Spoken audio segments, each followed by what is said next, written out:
نیوگان تاجیکان از دوره‌های قدیم در 4 فصل سال 4 جشن مخصوص طبیعت را قید می‌کردند که هر یکی آنها با عنصرهای مادی طبیعت پیوند دارند. نوروز در بهار تجلیل شده مربوط به زمین و خاک میباشد. در تابستان اجدادان ما تیرگان را جشن می‌گرفتند که آن به آب علاقه‌مند بود. مهرگان جشن تیرماهی عید حاصلات بوده به آسمان و هوا و خورشید ربط دارد. در محور جشن چهارم صده آتش قرار گرفته است.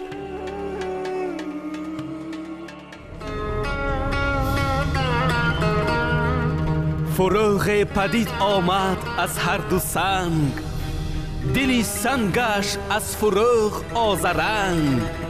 جهاندار پیش جهان آفرین، نیایش همه کرد و خواند آفرین.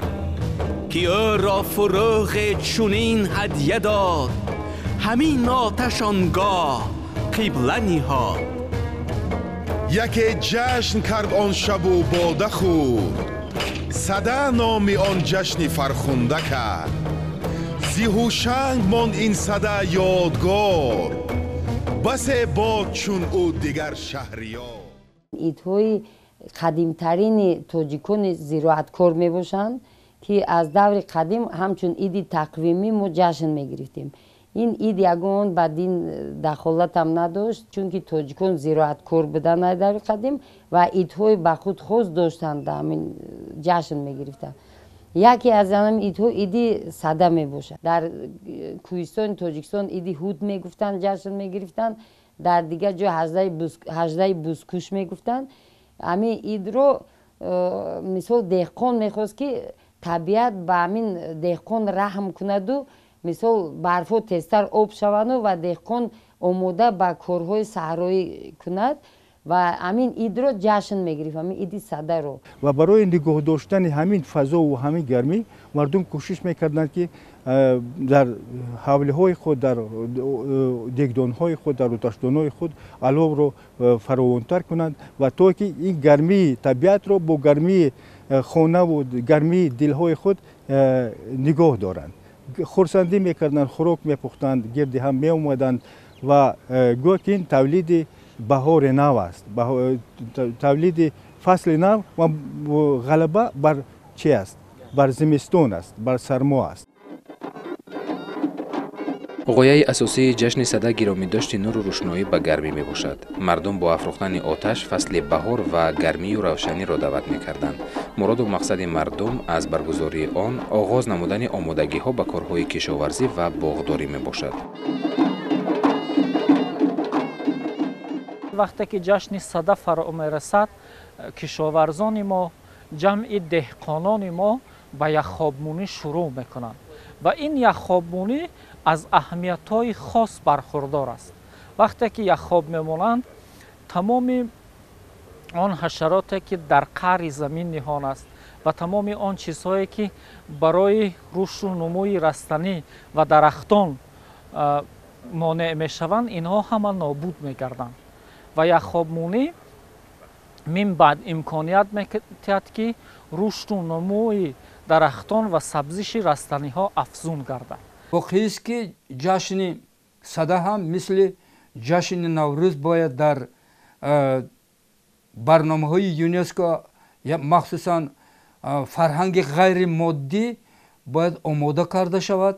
البته این را در زمینه یعنی پژوهش‌های باستانی با یک لایحه بسیار مشخص و علم اساس با تکیه با مثال گیم آیین‌های مردم صده باید پیشنهاد کرده شود. در طبیعت دو انقلاب است، یکی انقلاب زمستانه و انقلاب تابستانه. انقلاب زمستانه من همون شب یلدایی که ما گفتیم، یعنی وای انقلاب کرد، روزها کوتاه شدند، کمترین کوتاه‌ترین روز و این حرکت به سوی انقلاب بهار تابستان است و چیز روزها زیاد میشن، روزها دراز میشن، روزها گرم میشن، سردی کم میشد، گرمی افزایش می‌یابد و همین است جوهر جشن صدا.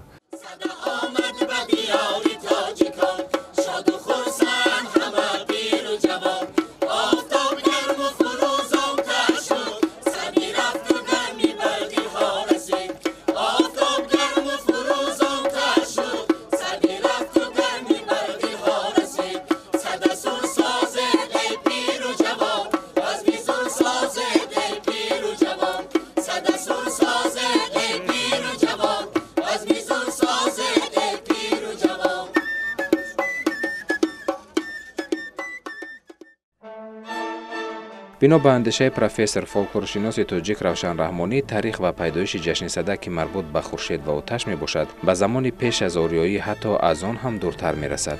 آن در فرهنگ شفاهی و اسطوره ها ارزی هستی نموده توسط این دو سرچشمه به آثار خطی راه یافته است. موصوف ابراز می دارد که هرچند در این مورد نظرها مختلف باشند هم این جشن از قوم آریایی ها سرچشمه گرفته است. رمز اساسی آن خورشید و آتش است که به طبیعت روشنایی و زندگی عطا می کند.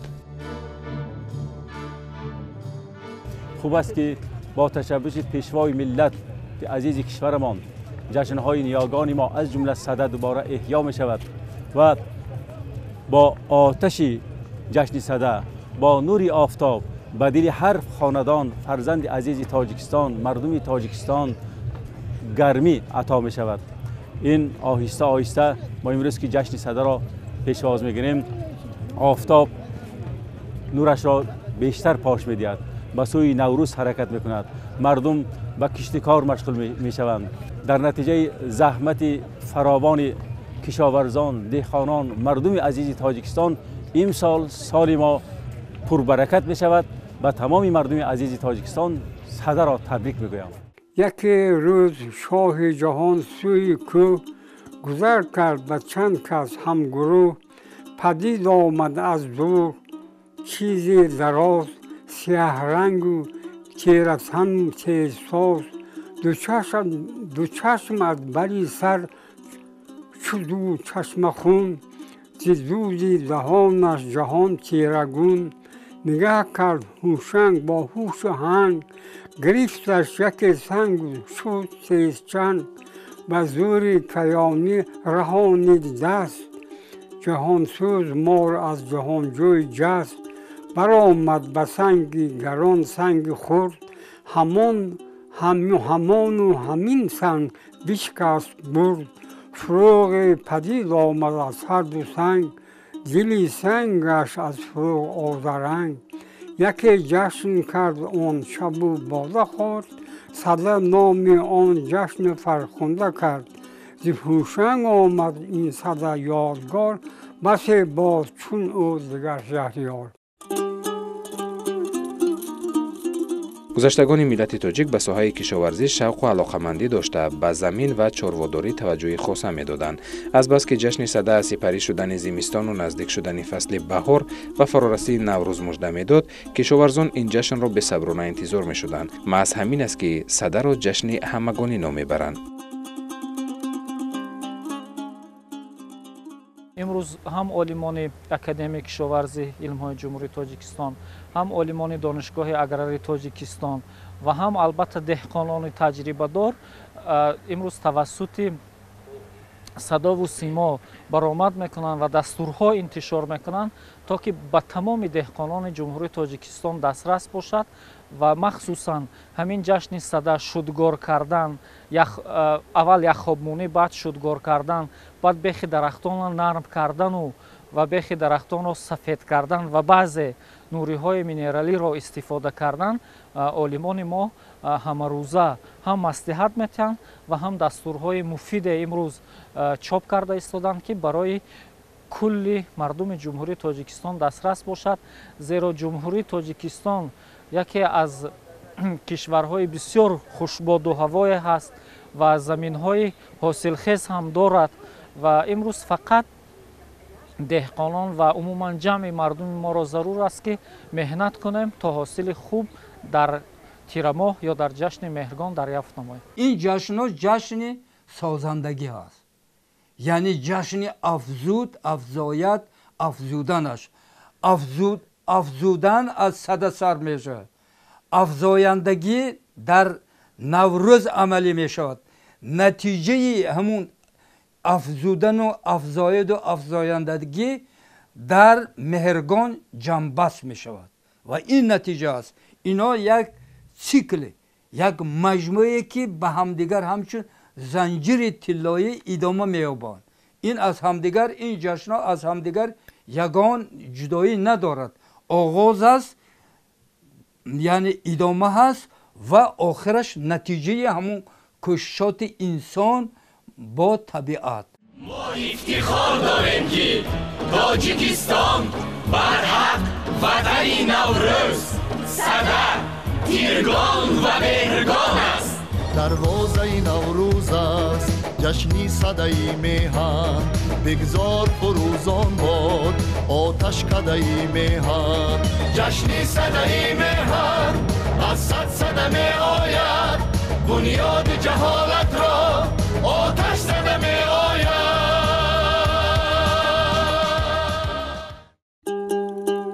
موافق تحقیقات علمی عید صده تاریخی از 3 تا 5000 ساله را دارا می باشد. به عقیده عالمان ساحه یکی از طعام‌های اساسی جشن صده شیروغن می باشد. از فصل تیرماه زنان برای آماده کردن طعام مراسمی در این جشن به درون روغنچیمه یعنی کوزه برای نگهداری روغن یعنی روغن زرد گذاشته بالایش را با خمیر روی پوش می‌کردند و بالای خمیر باز یک مرتبه بالای اندازه نموده تگ زمین می‌خوابانیدند. محمد نعیم رحیمов درباره همون عید صده که در همون وقیو جشن میگرفتن مثل مقاله نویسته و باز کتاب نویسته.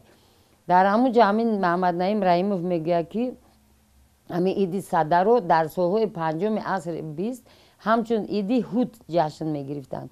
برای همین عید مثل تیرامو از تیرامو سر کرده در یک کوزه کلان که روغنچیمه نام داشت، روغنچیمه در همونجا روغن زرد رو چی میکردن؟ ذخیره میکردن، بالاش رو بالای محکم میکردن و در تگ زمین گور میکردن.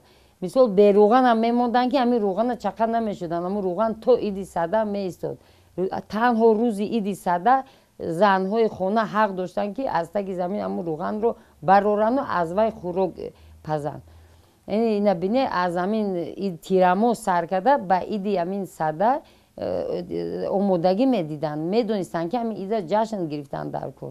همین را گفتن هم لازم است که جشن‌های ما سنت‌های خاص خودشان دارند.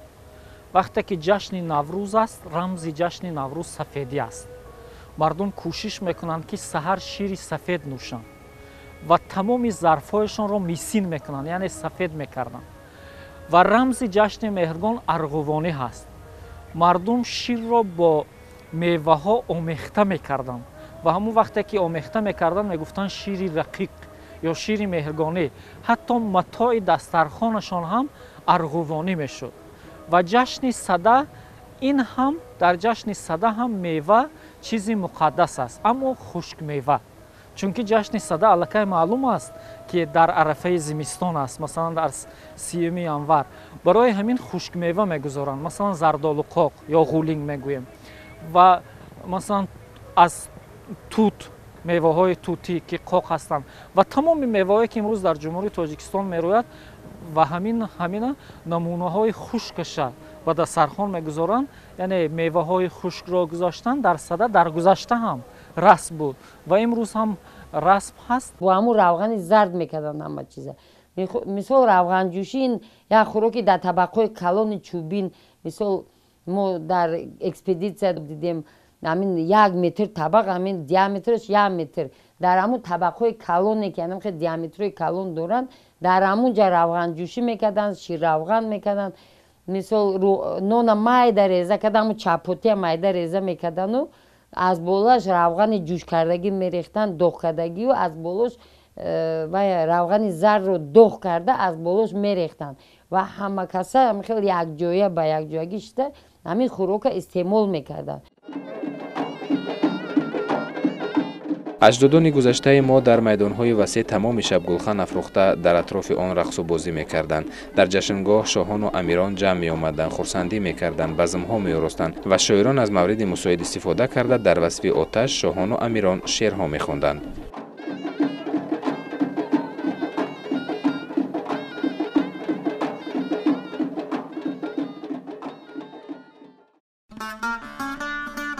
مردم برخی از محله‌های بدخشان است طبق عنعنه مرحله نخستین آمادگی به شگون‌بهار را جشن می‌گرفتند.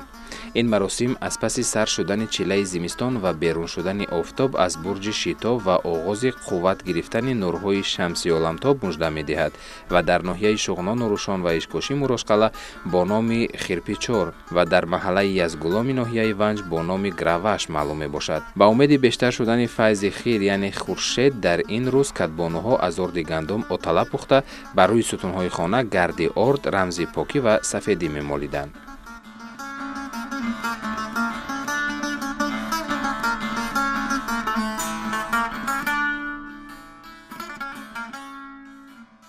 در بدخشان کورپای سرخ میبروردن در کوچه میآویختن. مثلا هوا ویران میشد، همون نوروز به یه هفته پیش بالیش تو چی و همه چه کوچه دا آفتاب میکردن.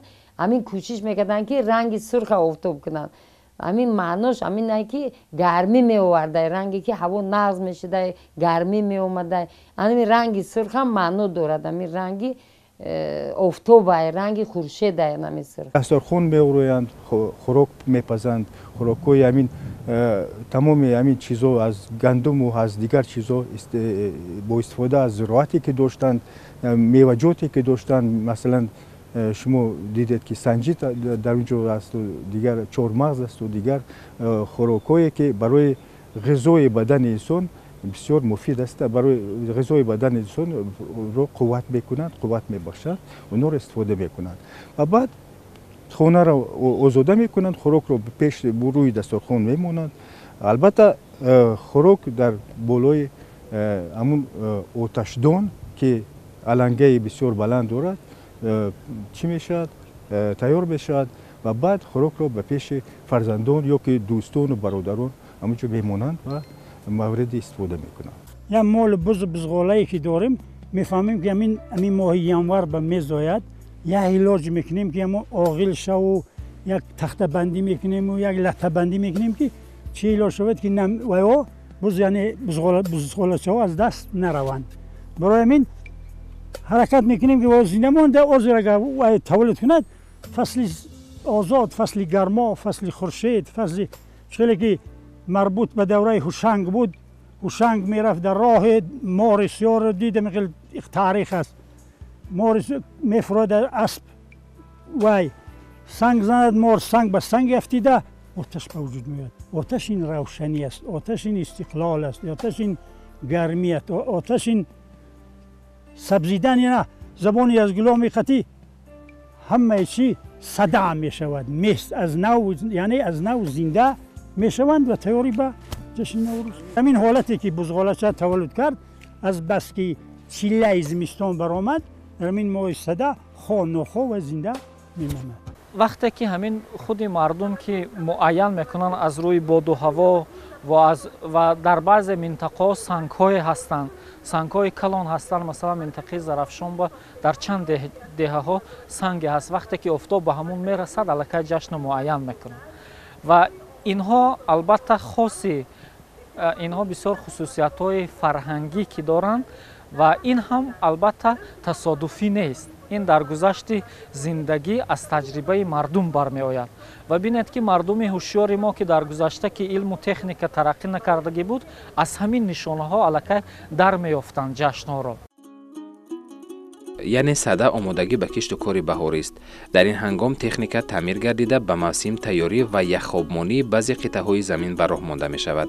در صدا دهقانان به تکاپو در آمده به کارهای بهاری آمادگی می گیرند. جوهر صدا از جنبه های انسان پرورانه، دوست داشتن طبیعت و رسیدن به قدر آب و زمین دیار عبارت می باشد. ما همین کسب تا حاضر خور نکردیم، رواج دادیم. امروز که روز عید است، عید صدا، ما برای کشت و کاری من یعنی که بهار تیاری دیدستیم. من همین олотҳое ки буровардем мана юғу испор мана барои культиватсия кардани тракторҳо баъзе чизоша мо мисол камбуд мешава мо месозем хоб мана кедман мана месозем дост барои ариқи ҷубоҳроро тоза кардан мана ҳамин асбобҳоро мо барои баҳор тайёрӣ дида сохта содем. пеш аз ҳама худи вожаи сада чӣ маъно дорад? дар бораи вожаи сада фикрҳо хеле гуногун ҳастанд. аз он ҷумла бархе мегӯянд ки ин калимаи адади сад аст, бархе мегӯянд ки ин сад ин маънои лафзияш сад нест, балки маънои маҷозӣ дорад, яъне ба вуҷуд омадани оташ, мисли ки одамон аввалин бор оташро кашф карданд ва санг мезанад ва зарра ба вуҷуд мебиёяд ва кашф мешавад ки ба воситаи гармӣ зиндагиро тағйир додан, ғизоро тағйир додан, ақл ва фаросати инсон намӯ мекунад ва ҳамин ҷашн аз ҳамин ҷо гӯё оғоз шудааст. инчунин суннатҳои иди сада низ аз дили мардум зудода нагашта ва онро дар маҳаллаҳо вобаста ба шароити вазъи ҳол ҷашн мегиранд. суннати сада афрохтани оташ то имрӯз дар рӯзи ҷашн ба ҳукми анъана даромадааст. таҷлили пуршукӯҳи ҷашнҳои аҷдодӣ амали хайрест барои имрӯзиёну ояндагон.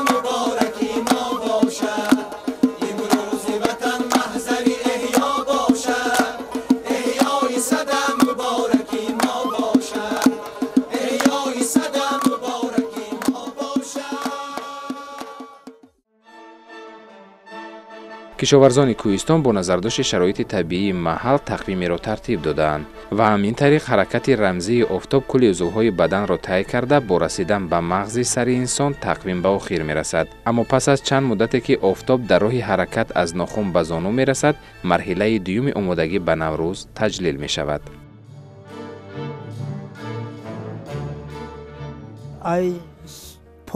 то сар нишона дорем.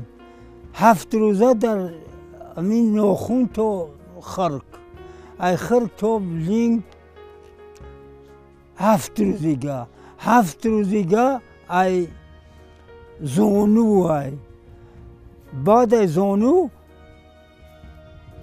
аминҷа ҳаст чи кордавсун камари наврӯз бо ки меравад бо дилу ҷигару дар сари аминҷа тут мепазад бод тут пухму мугим дар мо 50 шабу 50 рӯз то наврӯза поруи ҳайвонотҳоро берун мебароварданд, баргу пояи дарахтонро ҷамъ мекарданд, якҷо туп мекарданд, сум мекарданд. баъди 50 шабу 50 рӯз аз нуқтаи назари илми агрономию агротехникӣ вақте мегирем, дар даруни ҳамин пору раванди аманификатсия мегузарад, яъне ки тухми алафҳои бегона нобуд мешавад, тухми ҳашароти зараррасон нобуд мешавад ва вақте ки дар рӯзҳои наврӯзӣ ҳамин поруйра дар вай нуриҳои нитрогенӣ, нуриҳои фосфорӣ, нуриҳои калидор пайдо мешаванд бо роҳи табиӣ ва ҳамчун 5 омили асосие ки барои наботот лозим аст дар вай пайдо мешавад ва истифода мебарем 3, 4 то 5 маротиба ҳосилнокии зиёратҳои ҳозири қишлоқа зиёд мекунад. наврӯзӣ ҳамун кӯи биланд аст, ҳамун як минораи олӣ дар вай о нигоҳ кун озир худат о як биландӣ ҳамунҷа деволкардагии манай ҳамунҷа минора ҳай, ҳамунҷа наврӯзӣ ай. агар амин деҳқонӣ то наврӯзӣ амин боқилӯу ҷав ай ҳавали баҳор сар кун ай линг дар линг ҷифт куниву ҳосил мегирӣ, ҳосили хуб мегирӣ. ای که گذشته یا نوروزی کمی ای در سر یکی میبروید تموم افتو که سری امون منوره رفت نوروزی ای. بعد از سوی استقلال گردیدن تاجیکستان جشن صده احیای دوباره پیدا نمود. با تشبث اساسگذار صلح و وحدت ملی پیشوای ملت پرزیدنت جمهوری تاجیکستان محترم امامعلی رحمان جشن صده مهرگان و نوروز همچون عیدهای ملی با شکوه تجلیل می‌گردند. جشنی صده میهن از صد صده می آید بنیاد جهالت را آتش زده می آید جشنی صدای میهن از صد صده می آید بنیاد جهالت را آتش زده می آید این ملت آتش دل در ساعت می آدش این مشعل را افروخت از آتش بنیادش جشنی صدای میهن از صد صده می آید بنیاد جهالت را آتش زده می آید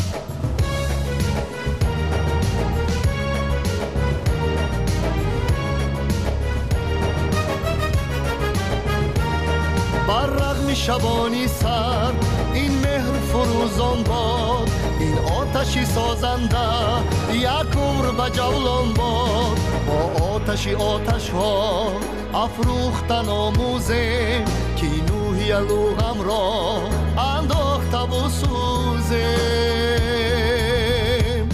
جشنی صدای میهن از صد صده می آید بنیاد جهالت را آتش زده می آید این آتش اجدادی بگذار فروزان باد این مهر بسد عشق و اظهار فروزان باد این آتش اجدادی بگذار فروزان باد این مهر بسد عشق و اظهار فروزان باد با رقص اهورایی با شاگونی زردشتی در آتش ظلمت سوز از بین رود زشتی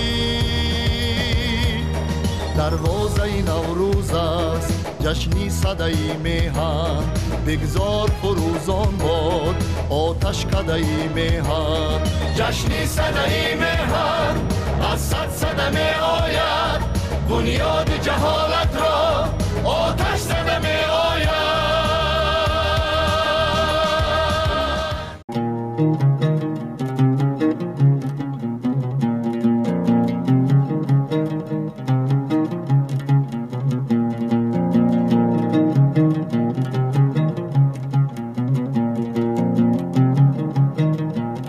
Thank you.